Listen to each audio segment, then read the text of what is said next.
Em geral, aparece um aviso, né, de que ela está sendo... ok. Então, nós iniciamos a gravação.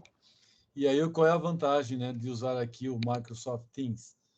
É que quando nós pararmos a gravação, esse arquivo fica disponível no tamanho dele do início até o momento que nós paramos, enquanto que lá no mconf nós não temos essa possibilidade de parar a gravação e de reiniciar um outro arquivo. Ele grava tudo junto. Então, por isso eu resolvi fazer aqui. Dentro do tema que nós temos lá do programa, é a discussão de energia e depois a introdução da parte de fotossíntese e a parte de respiração. Tá? Então, hoje e amanhã, vamos trabalhar com a parte de energia e na aula de dezembro, especificamente com a fotossíntese e com a respiração. Algumas coisas que eu acho interessante dentro do contexto de fotossíntese, com uma visão mais de química orgânica, tá bem? Então, vamos compartilhar o arquivo, que é o arquivo que foi enviado. Tá? Eu peço a vocês que vocês me digam se está tudo certinho, se aparece bem.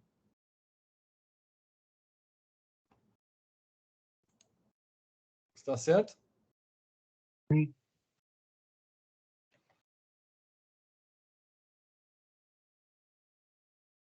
Hein, pessoal? Ok. Sim, ok. Tá. Então, o tema envolve três grandes subtópicos, né? A energia como a parte principal e as derivatizações, que é a discussão da respiração e da fotossíntese. Para mim, fica bem claro do porquê que quem organizou, né, o conteúdo pensou desta forma, né? Porque respiração e fotossíntese eles estão dentro desse contexto, né? Dos mecanismos que os seres vivos têm para buscar, né, a sua energia, a sua sustentação, que é através da respiração para os organismos, os animais, né? E a fotossíntese para os vegetais. Nesse primeiro slide, tem várias coisas que, de modo genérico, nós vamos dar só uma discutida, né? E o que eu gostaria, né, digamos assim, de apresentar o tema, mas sabendo que ele é muito amplo e que vocês também têm, né, um conhecimento adquirido na experiência de vocês como profissionais do ensino, né?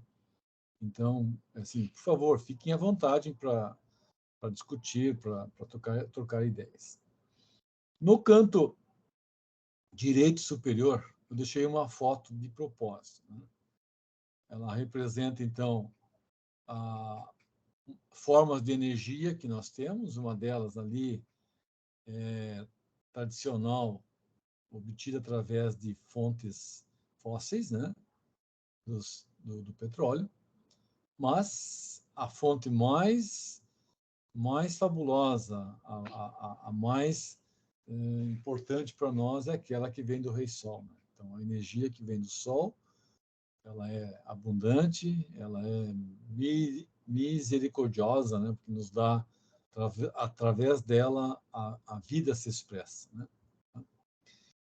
E vida significa movimento, né?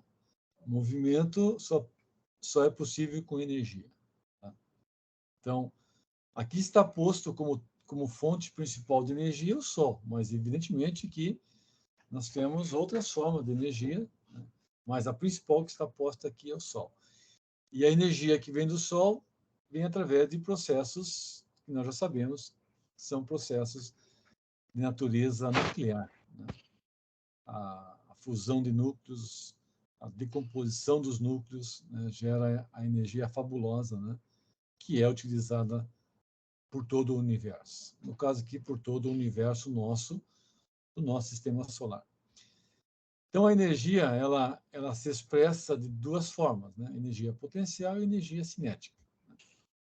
A potencial é aquela que nós temos uma ideia assim de que ela é armazenada, ela está guardada, né, em algum container. ela pode ser química, então tem as substâncias químicas que armazenam energia. Que pode ser, essas substâncias podem ser utilizadas, né, como reservatórios de energia.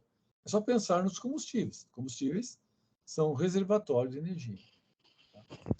Se você pensar numa borracha, numa tela, numa redinha que está presente numa raquete, aquela borracha esticada também guarda uma energia. Quer dizer, quando você vai jogar, sei lá, vai jogar ping-pong, vai jogar tênis, quando a bolinha bate na rede, esse material elástico ele se deforma e faz com que a bola possa se movimentar. Então, tem uma energia que está guardada lá.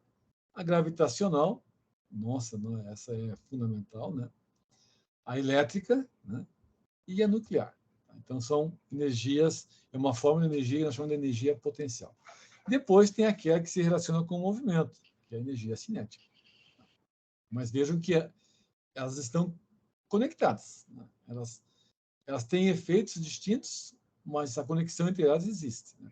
Então, a elétrica, que é o movimento dos elétrons, a luz, nesse caso aqui, a luz visível, que é a propagação da energia luminosa, a propagação da radiação eletromagnética no espaço. Né?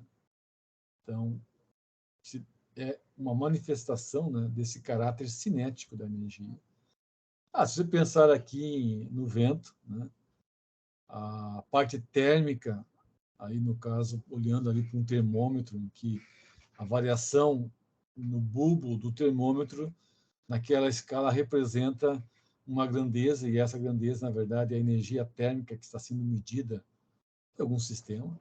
O som, também é uma energia interessante de ser analisada. Então, dentro desse contexto, é essa divisão, né, em dois tipos de energia, potencial e energia cinética. Tá? Bom, então, assim, o que é energia? Né? Que entidade é esta? Nós chamamos de energia. E aí, no conceito humano, é a capacidade, né, de realizar trabalho. Tá? Então, qualquer coisa que realiza trabalho, essa coisa que nós chamamos é chamada de energia. Mas, né, o trabalho é o processo de deslocar, né, um objeto. Quando você faz alguma força, quando você arremessa uma bola, quando você corre, quando você empurra um carrinho, quando você vai no supermercado, algo assim, quando você ergue um peso, tu está realizando um trabalho, está movendo objetos. Então, para mover objeto, tu tem que ter algo por trás disso, que é a energia. Então, se nós combinarmos a questão da capacidade de realizar trabalho e de mover objeto, nós podemos dizer que a energia, então, é a habilidade ou a capacidade de mover um objeto. A gente fala assim às vezes, hoje estou sem energia. O que significa isso? Que tu quer ficar quieta, tu quer ficar quieto, tu quer ficar no seu, que não te incomoda, né? Que não te chame para trabalhar. Então, tu está se resguardando. Isso significa que a tua capacidade energética interna, por alguma razão, está deficiente. Mas quando você se enche de energia, né, tu quer se movimentar, tu quer, né, sair, tu quer realizar coisas. Né? Então, por exemplo, final de semana. Final de semana é um ótimo motivo para as pessoas saírem, gastar energia. Então, a energia cinética, a energia potencial, elas se interconvertem. Né? E essa interconversão é mostrada aqui nessa figurinha de uma rampa com skate. À medida que o skatista sobe e desce, é como se fosse um pêndulo. Né? Se imaginasse que um pêndulo no vácuo tem um movimento ad eterno. Sobe e desce, sobe e desce. Quando a partícula sobe, ganha altura. Quando ela desce, ela perde altura. Ao perder a altura, tu perde a energia potencial, mas ganha energia cinética. Né? Então, é a interconversão entre uma forma e outra. Isso é de caráter geral em todo o universo. Né?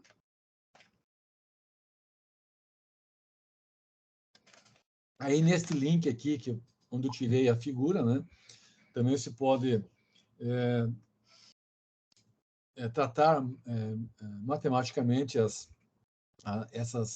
esse conceito, então, a energia cinética, né? Se você descreve matematicamente, ela está relacionado com a questão da velocidade, né? Então, qualquer partícula, qualquer corpo que se locomove apresenta uma certa velocidade. Então, tu tem uma constante aí que se relaciona com a energia cinética, né, que é a velocidade. Então, a energia cinética depende da velocidade das partículas. Quanto mais velozes são as partículas, maior a sua energia cinética.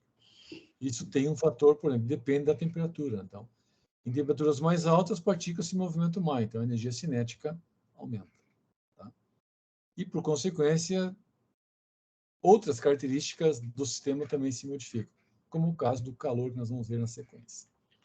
Já a energia potencial, né, ela se relaciona aí com a questão, por exemplo, da gravidade ou da altura. Então, matematicamente, é uma expressão que relaciona a massa do corpo, porém aqui entra a gravidade, o efeito gravitacional. Então, aí depende do local que você está. E a questão da gravidade ela é interessante, né? Porque nós temos uma ideia de que um corpo, quando está suspenso no ar, né? Ele tende a descer em função da gravidade, né? Mas tem alguns cientistas, eles colocam que na verdade, o efeito da gravidade não é um efeito exercido pelo corpo celeste, que é a Terra, né? Mas sim pela deformação do espaço-tempo do universo. Então, como é que é essa ideia aqui? Se você imaginar, né, uma superfície completamente não deformada, que é o espaço-tempo. Então, por exemplo, aqui, imagine uma situação como esta aqui, uma teia, né? Uma redinha com umas linhas imaginárias, né? Completamente plana. Aqui, claro, meu desenho não é o mais perfeito, tá? Mas nos dá uma ideia. Agora, imagine que você, nesta redinha, você adicione uma bola, e aí representa, no caso, a Terra, né? E essa bola tem uma certa massa. O que a bola, o que essa esferinha provoca nesta rede, né? Uma deformação. Então, haverá, na verdade, a transformação desta superfície completamente uniformizada em todos os pontos, para alguns pontos de descontinuidade. Então, o que era totalmente plano se transforma numa figura ou numa superfície agora com uma deformação, né? E essa deformação, aqui eu vou tentar fazer assim, né? Ó, vai causar isso aqui, né? Então, essa deformação aqui que eu estou desenhando, bem de maneira grosseira aqui, né, representa o quê? Vai representar a inserção desta esfera nesta região aqui. Então, aí, o que dizem, né, as novas pesquisas? Que é o efeito da gravidade, na verdade, é a força que esta rede faz sobre a esfera. Então, tem um campo que está atuando pela face por baixo e um campo que atua, as linhas, né, estão sendo desviadas. Então, tem uma deformação do espaço-tempo. E é essa deformação que vai empurrar as coisas para baixo. Então, a tentativa aqui é que esta linha tende a voltar para sua posição original, assim como essa de baixo. Tá? Essa é uma ideia. Mas, de qualquer modo, a energia potencial aqui, de maneira mais simples, se relaciona, então, com a gravidade e se relaciona também com a altura. Quanto maior é a altura de um corpo em relação a uma referência, maior é a energia potencial. Da mesma forma que a energia cinética, né? Quanto maior é a velocidade do corpo, né, maior é a energia cinética. Também aí depende, claro, da massa. Então, vejo que as duas expressões têm uma relação direta com massa. Tá bem? Bom, na sequência, em termos de definições, também é importante lembrar da conservação da energia, né? A energia inicial, antes de um evento e depois do evento, tem que ser conservada. Em qual forma, não importa. Ou ela é conservada, ou ela permanece na forma de energia potencial, ou na forma de energia cinética, ou vice-versa. Então, numa certa altura, um corpo tem a energia potencial máxima, dada por essa expressão, e a cinética zero, porque está em repouso. Quando começa a se movimentar, e antes de chegar, antes de tocar o solo, né, tem agora a inversão. A energia cinética é máxima e a energia potencial é zero. Porque se movimenta, então, ao se movimentar, tu está deslocando, né, o objeto. Então, a velocidade, né, do objeto, da partícula, se você faz as duas igualdades, né, a energia potencial pela energia cinética, aqui tu vai isolar, deixa eu ver aqui, você vai cortar aqui a massa, né, porque é o mesmo valor, GH, 1 meio de V ao quadrado. Então, V ao quadrado é a raiz. Então, a velocidade, exatamente antes de tocar o solo, né, a superfície, a velocidade é dada por essa expressão aqui. Né? Raiz quadrada de 2GH. Em que G é a gravidade e H é a altura. Então, o que assim, é comum a gente pensar, né, que a energia é um mecanismo que está por trás de tudo que se move. Né? Qualquer coisa que se move, ela só se move porque tem energia. Não importa qual é a origem dessa energia, tem que ter energia. Né? Um corpo parado em repouso significa que a sua energia de energia cinética ela é zero. Então, ao se mover, a ter uma certa ação, ao ter um certo trabalho, tu está usando esse conceito de energia. Ela não é uma quantidade que é diretamente observável, né? Mas nós podemos buscar propriedades externas para calcular. Tá? Bom, então aqui tem a questão do objeto, né? E o que acontece com ele quando ele toca a superfície, qualquer superfície. Aí, assim, o objeto aqui é posto apenas por uma provocação. Né? Tem um objeto pequeno, né? Um objeto pequeno e um objeto muito grande. Né? Dependendo da... Veja que aqui tu tem uma forma circular, tu pode ter uma forma mais elíptica, né? Um objeto pequeno e um objeto pequeno e um grande. Tá? Então, tu tem a forma e tu tem a grandeza. Daí, claro, as diferenças entre eles está posta aqui em termos de massa. Né? E veja que nas expressões da energia cinética ou da energia potencial, a massa é importante. Ou você carrega em energia potencial, ou você carrega em energia cinética. E essa energia, ela é transferida. Quer dizer, quando o objeto toca o solo, toda a energia cinética adquirida tem que ser transferida para alguém. Não é? Tá? Então, essa é uma questão importante. Em relação ao objeto, vamos comparar aqui. Vamos pegar um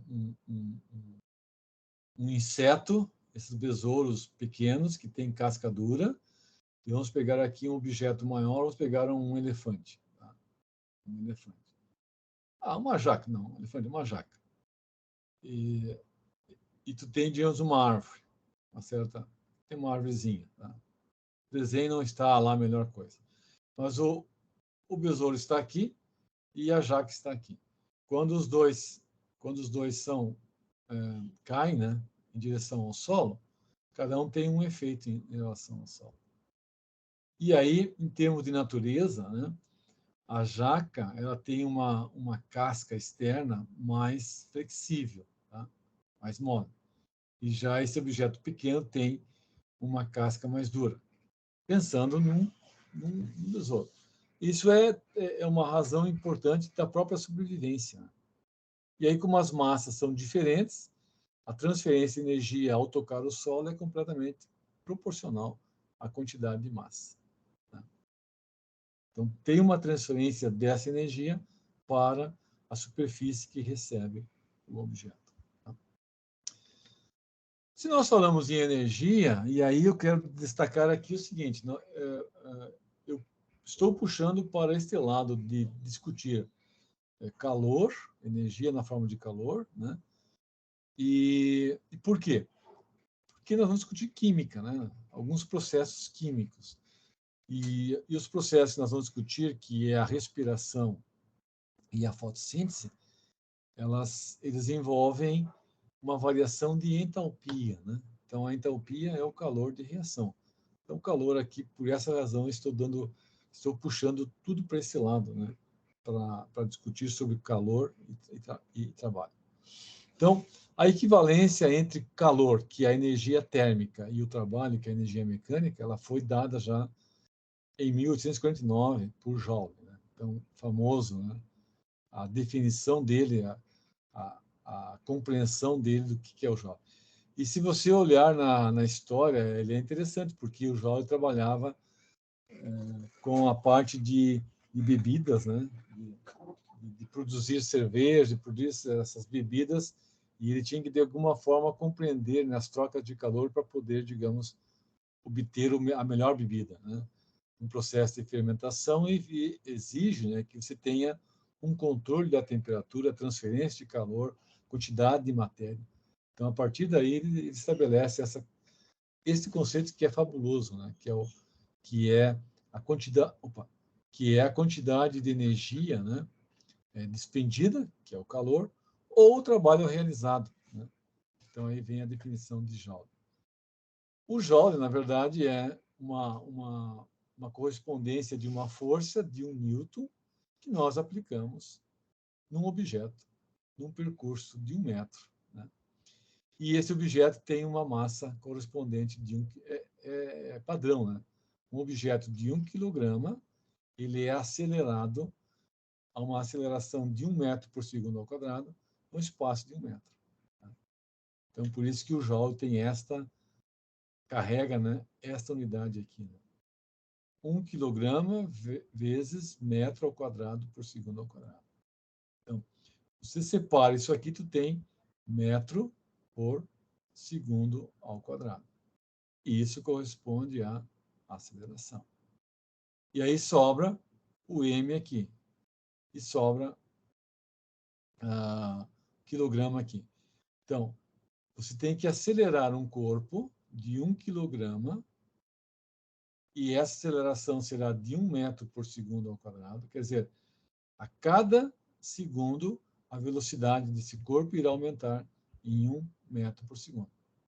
E a distância percorrida de 1 metro. Então, para fazer este movimento, para fazer esta ação, nós precisamos de uma energia.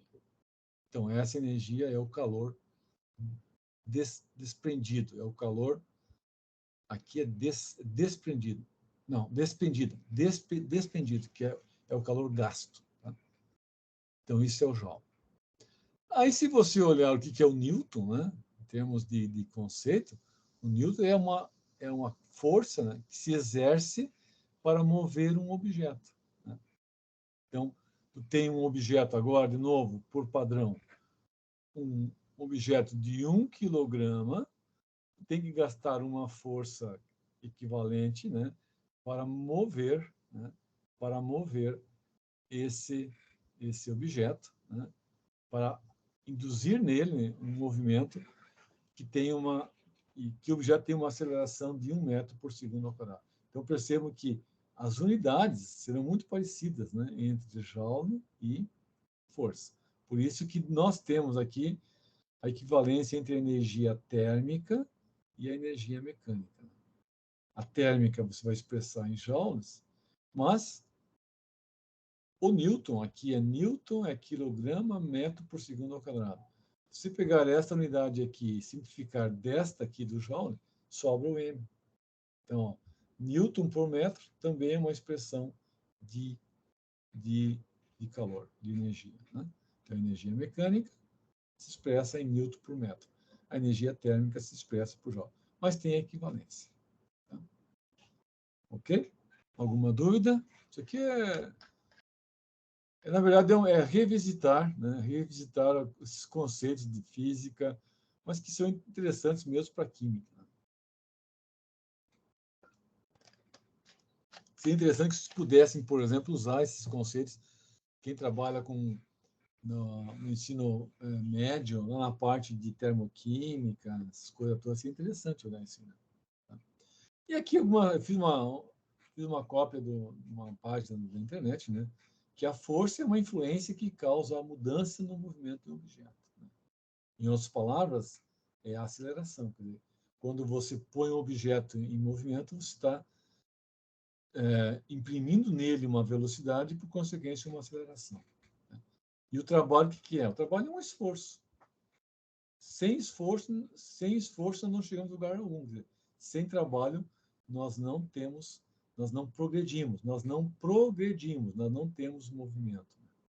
E a energia é o potencial para realizar o trabalho. Tu tem da condição 0 à condição 1. Né? Então, olhando para o nosso dia a dia, né? Nós vamos progredir na vida saindo de uma condição inferior para uma condição melhor quando nós realizamos trabalho, quando nós gastamos energia. Tá?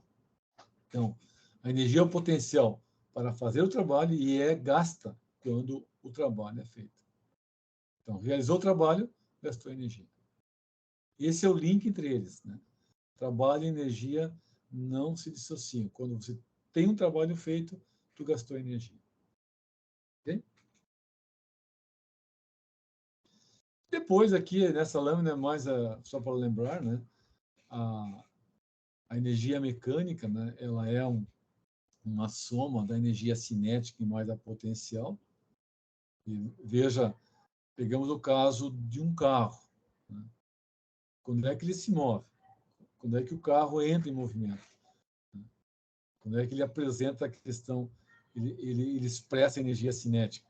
Quando você aciona a queima do combustível. Né? Mas a queima do combustível, a energia do combustível, da gasolina, do óleo diesel, do gás, né? Ela está lá no tanque, está lá guardada, está armazenada. Então, é energia potencial.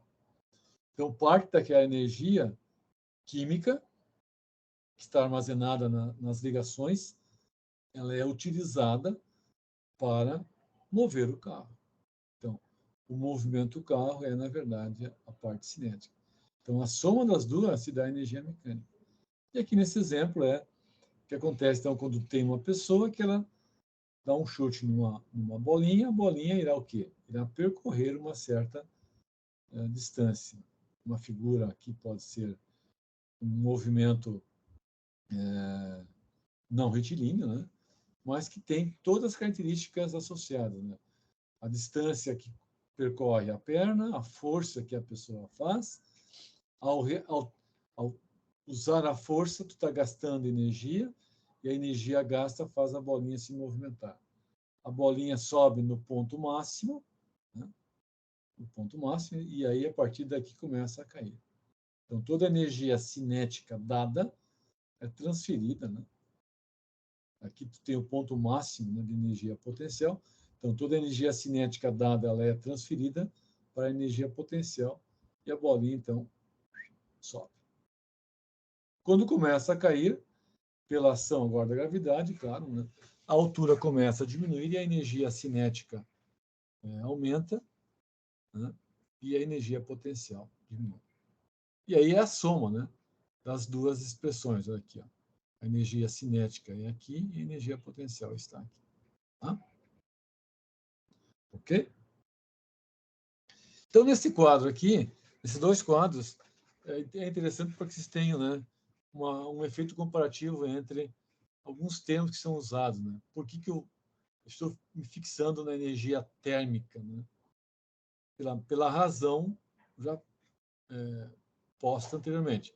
Nós vamos discutir reações. As reações envolvem calor. Calor é entalpia. Tá?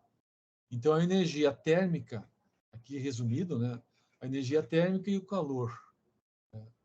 São coisas muito próximas, mas que têm, assim, pequenas diferenças, né? Então, energia térmica, calor e a temperatura. Esses três conceitos são importantes, né? Então, a energia térmica é a energia dentro de um sistema que tem moléculas orientadas ao acaso, né?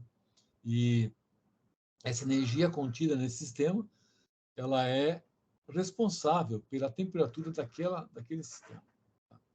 Então, pega como exemplo gases, né? Diferentes gases com diferentes naturezas químicas, condicionados em diferentes condições, internamente tem uma energia térmica própria. E essa energia é uma medida, né, do acaso, né, do movimento ao acaso que as partículas fazem. Tá? Partículas fazem. Se você pega como referência, vamos pegar assim, uma garrafinha, tá? Uma garrafinha que tem água, tá? E uma garrafinha que tem areia. Mesmo conteúdo. Se você agitar uma e a outra na mesma intensidade por um certo período de tempo, naturalmente tu terá uma variação de temperatura, né, um pouco maior naquele sistema que as moléculas podem se mover de maneira mais rápida, né, que é o caso da água. Bom, então, nesse quadro primeiro aqui à esquerda, a diferença entre calor e energia térmica. O que é o calor? É uma forma que nós temos de ver como é que é o fluxo, né, de um ponto para o outro, de um ponto mais frio para um ponto mais quente. Então, é a forma da energia que flui em um objeto de um objeto para o outro com diferentes temperaturas. Isso é o calor. Um objeto frio e um objeto quente. O que é a energia térmica? É a energia responsável pelo movimento ao acaso das moléculas dentro de um objeto ou um sistema. Então, são coisas correlacionadas, mas que têm alguns conceitos distintos, né? Tá? Aqui é a forma de energia que está no processo de transferência, né, de energia de um para o outro. Enquanto que aqui, na energia térmica, tem a energia que está sendo, digamos, armazenada dentro do sistema, né, como energia cinética. Veja que as moléculas se movimentam, né? Elas se movimentam e a temperatura permanece constante. Então, essa energia térmica é a medida, né? É a medida numa certa temperatura. Numa certa temperatura, tu tem a energia cinética das partículas. Tá? Também podemos dizer que o calor está relacionado com o movimento de objetos da parte quente para a parte fria, né? Você pode dizer que o calor está relacionado com coisas que vêm de fontes naturais, como o carvão, o gás e o óleo, né? Então, substâncias, materiais que são usados para aquecer. A questão aqui da energia térmica, vamos se comparar com essa definição aqui. Então, a energia, as fontes de energia, elas incluem, né, a energia geotérmica, nuclear, calor, perda de calor e a energia calorimétrica. Tá?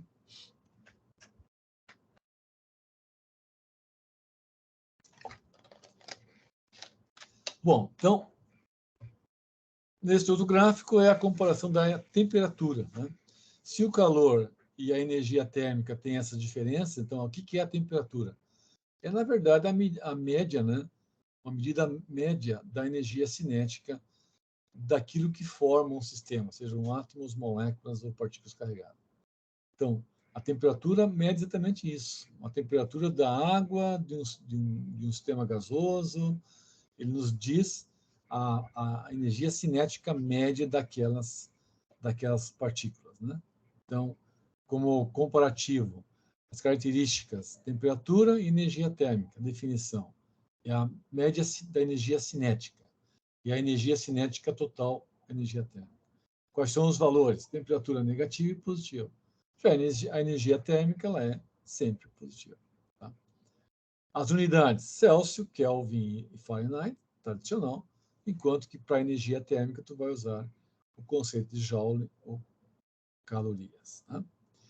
a dependência quantitativa, né? A temperatura não depende da quantidade da substância. Então, se vai medir a temperatura da água de 1 litro ou de uma caixa d'água, não importa. O valor é o mesmo, né? Mas a energia térmica aí sim depende da quantidade do material, né? E aí nós entramos numa parte mais interessante para nós, em termos de aplicação em aulas ou de programas para melhorar digamos, nossa experiência em sala de aula, né?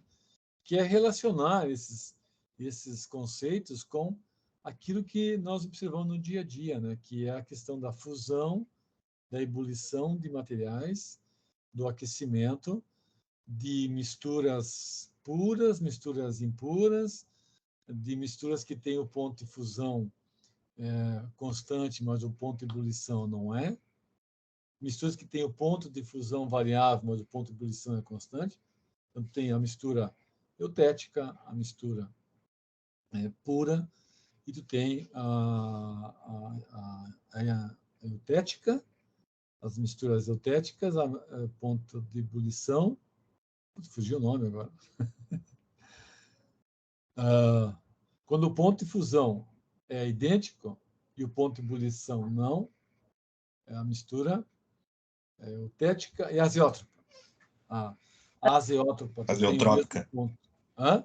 É Azeotrópica. azeotrópica. É essa, é o azeótropo. Azeotrópico, obrigado aí. Então, pega lá, vamos pegar álcool e água. Eles podem formar um azeótropo. Tem o mesmo ponto de ebulição, mas o ponto de fusão não é. E o eutético é o inverso. Então, aqui, assim, né? A questão do calor, que é importante para nós, porque o calor vem do fenômeno químico, né? Então, o que pode acontecer, né? A substância ela pode usar esse calor para fazer duas coisas aqui. Uma delas é elevar a sua temperatura e a outra é mudar de fase, né? Então, os calores envolvidos nesses dois fenômenos são chamados de calor sensível e calor latente. O sensível, Q1, Q2, Q5, não, Q1, Q3. O Q1, o Q3 e o Q5, pelo gráfico, revela o quê? Tu tem o aquecimento da amostra à medida que você vai variando a quantidade de calor que é fornecida, né? Então, a temperatura da amostra aumenta à medida que se fornece calor. Q1, o Q3 e o Q5. Então, no estado sólido, no estado líquido e no estado vapor. Então, é o calor que é absorvido, né, ou cedido para que tu tenha uma variação na temperatura. Isso é chamado de calor sensível. Agora, se o calor, né, mesmo o calor aqui, ele faz uma mudança de fase, então esse é o calor latente. Aí o Q2 e o Q4. Então, é o calor de fusão e é o calor de ebulição. Ponto de fusão é a temperatura na qual a matéria passa da fase sólida para a fase líquida. Tem aqui um equilíbrio, né? Uma coexistência de duas fases, a fase líquida e a fase sólida. Então, o material que está líquido e o material que está sólido. E a temperatura não muda. Então, para o caso da água, é 0 graus, né? Aí, algumas definições importantes, né? Calor sensível. Antes de falar no que eles representam, vamos lembrar nesse conceito de capacidade térmica, né? A capacidade térmica, aqui no caso, a pressão constante. A sua fórmula é essa, C, Q por delta T. Q é o calor, C é a capacidade. Isso é uma característica do sistema, tá? E a sua unidade é calorias por grau. Então, é uma quantidade de calor que nós temos que fornecer para variar a temperatura de um determinado corpo, sem, claro, mudar a fase, né? Então, nós temos que fornecer calor, né? Nós temos que transferir calor para um corpo para que ele possa aumentar a sua temperatura em certos valores, né? Tu quer aquecer o corpo, tem que fornecer calor, né? Aí, para a definição da estrutura da substância, tu fala no calor específico, né? Então, a pressão constante, o calor específico é a razão entre a capacidade térmica, né, do sistema pela massa. Tá? Veja que a capacidade térmica aqui, ela não está relacionada, né, não está relacionada com a massa, apenas a razão entre a quantidade de calor e a variação da temperatura. Tá? Então, quando nós falamos, a razão entre Q por ΔT nos dá o quanto, né, o quanto de energia, o quanto de energia a substância pode absorver ou não. E aqui se relaciona agora com a massa, né? Então, é o calor específico. É a variação térmica que uma determinada substância pode ter, né, ao receber uma quantidade de calor. Então, tem uma dependência de massa e, por consequência, né, as unidades é calor, gramas por grau centígrado. Tá? E daí, se você avança um pouco mais, aí tu pode até brincar com os alunos em fazer alguns experimentos, né, de determinar qual é o calor específico de substâncias quando tu tem, por exemplo, a combinação das duas expressões, né? O calor específico é a capacidade térmica pela massa, mas a capacidade térmica é Q, é o calor pela variação do ΔT. Então, reunindo as duas expressões, tu chega nessa expressão que é famosa, né, dentro da calorimetria, né, que o calor é igual a massa vezes o calor específico vezes a variação de ΔT. Então, a partir daqui que se determina muitas vezes, né, os valores de ΔH das substâncias, particularmente aquelas que queimam. Então, calor de combustão é sempre feito dessa forma aqui, né? Tu tem um referencial, por exemplo, água, né, um calorímetro com água, tu tem uma cubeta onde se faz o experimento, você anota a temperatura da água inicial, quando faz o experimento, termina o experimento, anota a temperatura da água final, então tu tem o ΔT. E aí tu tem, então, qual é o calor envolvido naquele final. Tá? Então, o calor sensível, aqui, né, veja que é o mesmo Q, tá? Para o calor latente e para o calor sensível. Só que um provoca mudança de fase, o outro não. Esse aqui é o calor necessário para mudar em 1 grau a temperatura de um sistema. Né? Então, ele é dito, né, que ele é o produto, né, é o produto da massa, né, pela variação da temperatura. Sendo que isso aqui é uma constante. E essa constante, você encontra ela em tabelas. Então, veja aqui, ó, hélio, água, gelo, alumínio, areia, vidro, aço, ouro. Aqui embaixo tem uma outra tabelinha. O ferro, cobre, prata, mercúrio e o ouro. O que é interessante nesses valores aqui, né? É observar que, por exemplo, na água, o calor específico é 1 grau. Uma caloria é uma, né? É 1 caloria por grau, por grama por grau. Para areia, 0,20. Então, se pegar 1 e divide por 20, por 0,20, tu tem aqui que a areia tem um valor 5 vezes menor, ou a água 5 vezes maior. Mas se você comparar a água com ouro, aqui é 0,031. Então, nos parece que aqui é mais ou menos, né, 31 vezes a diferença entre o calor específico do ouro para a água. O calor específico da água para a areia, aproximadamente 5 vezes. O que isso quer dizer, né? Para onde nós vamos com essa definição, pessoal? Que importância tem isso?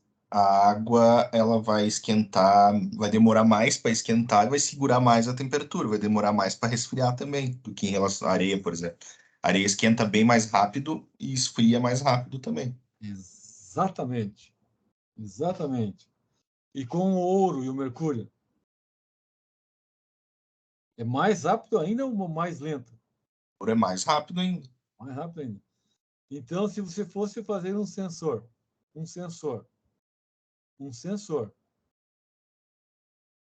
desses metais que estão aqui embaixo, ó, ferro, cobre, prata, mercúrio e ouro.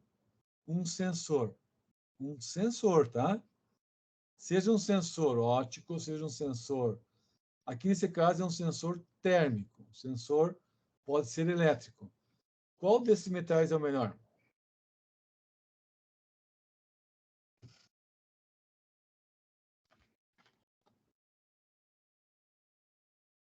Que vai aquecer mais rápido, porque ele vai avisar mais rápido, né? Então ali Certo, mas seria. aí qual seria o metal que você usaria para construir o sensor? É aquele que vai conduzir maior calor? Eu vejo que que tem que ser o que vai aquecer mais rápido, porque ele vai dar o aviso mais rápido. Então, teoricamente, Isso. seria o ouro. Isso, exatamente. Isso. Então, imagine que você faça um sensor à base de alumínio, ok? Base de alumínio. Eu estou dividindo aqui, ó, 0,22 dividido por 0,03. O alumínio, a razão entre alumínio e ouro, tá? Ó, a razão entre o alumínio e o ouro. O ouro é 7,3. Significa o quê? Que o calor específico do alumínio é 7,3 vezes maior do que o ouro. Ou ainda, que ele segura o calor, ou que ele, vamos pensar assim, ó, ele retém a informação 7 vezes mais do que o ouro. Retém a informação. Então, o que é o sensor? O sensor é aquela entidade que vai levar a informação. É o mensageiro. Antigamente nós tínhamos, lá no passado, eram os cavalos, né? Uma pessoa pegava um cavalo, não, nem era cavalo, era pombos. A mensagem era amarrada na patinha do pombo, e o pombo viajava distâncias e entregava a mensagem. Depois são os cavaleiros. Depois surgiram, digamos, os trens. Depois surgiram os automóveis, os correios, não sei o quê. E hoje nós temos o sistema eletrônico, né? Nós temos WhatsApp, nós temos mensagem. Então veja que o alumínio aqui em relação ao ouro, ele retém a informação 7 vezes mais do que o ouro. Então, como sensor, porque o sensor tem que responder prontamente. Não pode demorar muito. O sensor não pode ficar com a informação para ele, tem que repassar. É isso que está dizendo aqui o calor específico. Então, o ouro, o mercúrio e a prata são os mais apropriados, né? O ouro mais, né? Mas numa razão aqui também importante, a prata. Já o alumínio não é um bom metal, não é um bom metal para usá-lo, né, como sensor. Então, isso fique bem claro isso, né? Aí, como o Epstein comentou, né, a areia é o exemplo clássico, né? O comportamento dela em dias durante o dia e durante a noite no deserto. Ela tem um calor máximo próximo ao meio-dia, né? E ela esfria muito rápido à noite, né? Então você vê que a variação térmica aqui é muito grande, tá? Então, a natureza, o globo, a face da Terra, ela é composta de areia, de terra, solo, rochas e água, né? As variações mais bruscas se dão na parte sólida e mais lenta na parte líquida. Então, os oceanos, eles respondem de maneira mais lenta à variação de temperatura, né? Eles retêm mais calor, ou se esfriam menos, ou se aquecem mais lentamente. Por quê? Para aquecer 1 grama de água, nós precisamos de 1 caloria. Para aquecer 1 grama de água a 1 grau, nós precisamos de 1 caloria. Para aquecer 1 grama de ouro em 1 grau, nós vamos precisar de apenas 0,03 quilocalorias. Tá? Aí, só uma explicaçãozinha rapidinha, né? A questão da areia. Né? Por que ela é assim? Eu deixei aqui um dado sobre a barreira rotacional entre 3 polímeros: o polietileno, o politetrafluoretileno e o polidimetilsiloxano, e os seus valores. O que representa essa barreira? O que é o polietileno? É uma cadeia polimérica formada por carbonos, uma sequência fabulosa de átomos de carbono. Mas em cada carbono metilênico aqui, nós temos os átomos de hidrogênio. Então, tem hidrogênio aqui e tu tem o hidrogênio aqui. Nesse outro lado é a mesma coisa, né? Tu tem hidrogênio aqui e você tem o hidrogênio aqui, tá? Aqui. Embaixo, idem. Tá? Então, tu tem hidrogênios aqui e hidrogênios aqui. O que é o tetrafluoretileno?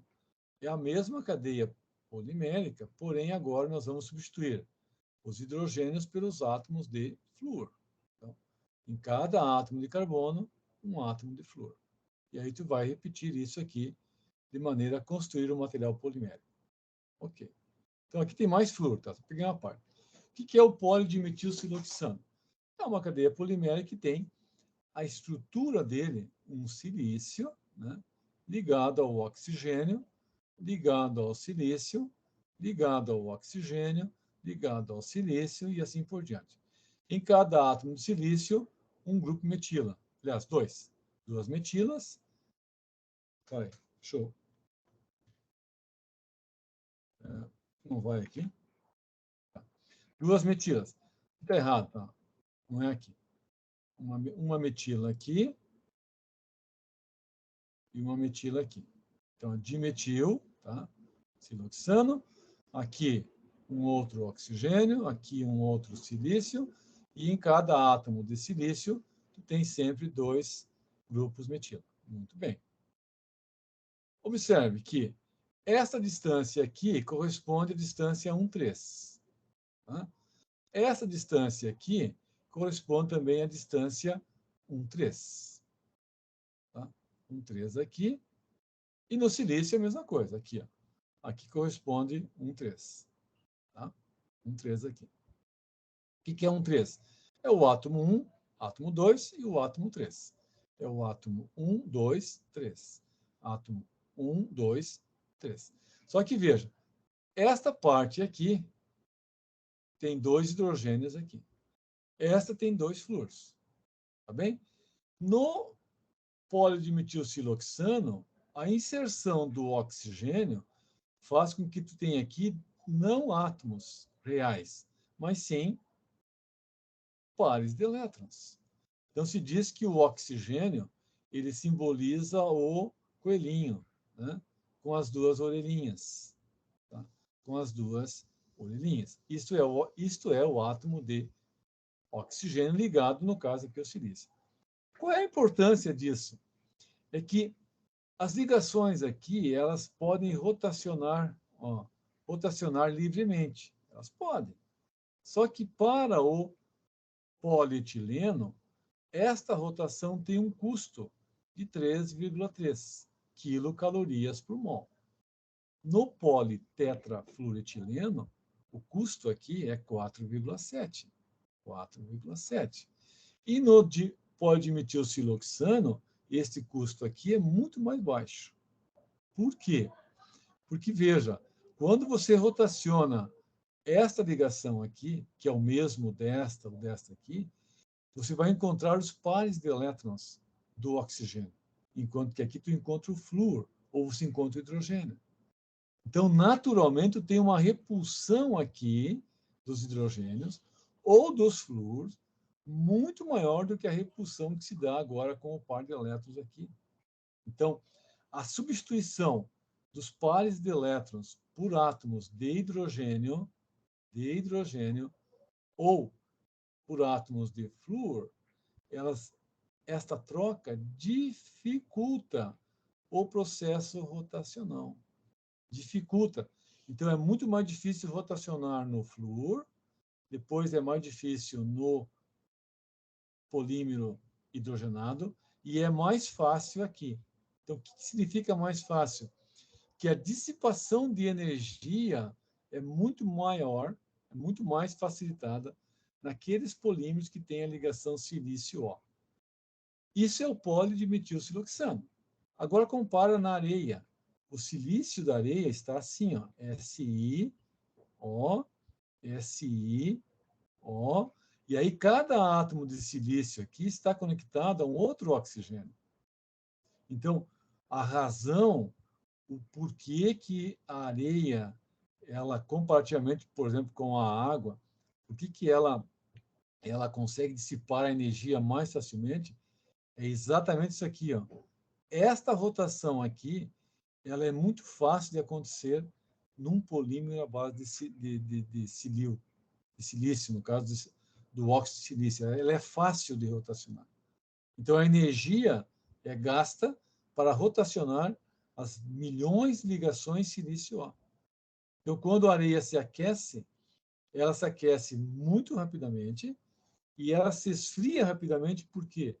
Porque a dissipação da energia tem que ser através do material, da substância.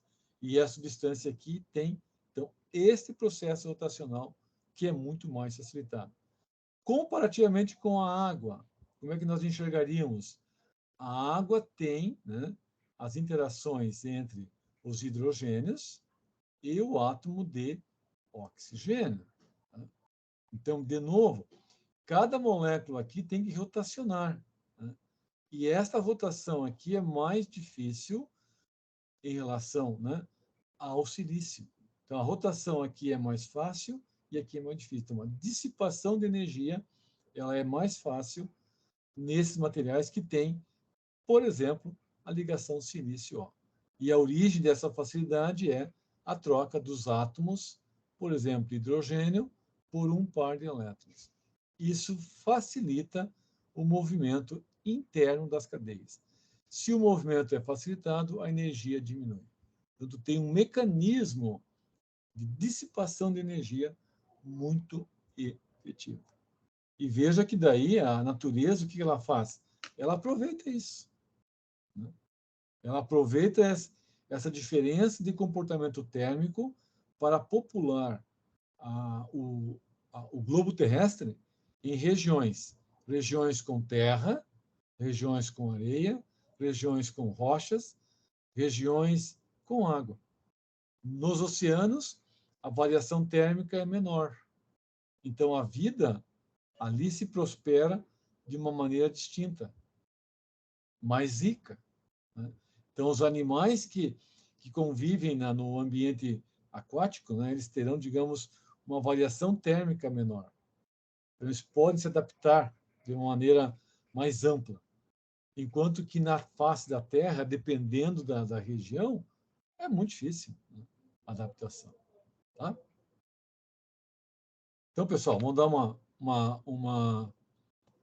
uma paradinha. Agora são 13h20. Prof, Voltamos às 15:45, pode ser? prof, Diga. temos um dilema ali. O senhor vai trocar o dia da prova? Tá, deixa eu só. Então, pai, deixa eu dar uma. Deixa eu parar aqui, parar a gravação. Tá, Ô, professora, tá o professor... movimentado o negócio aqui.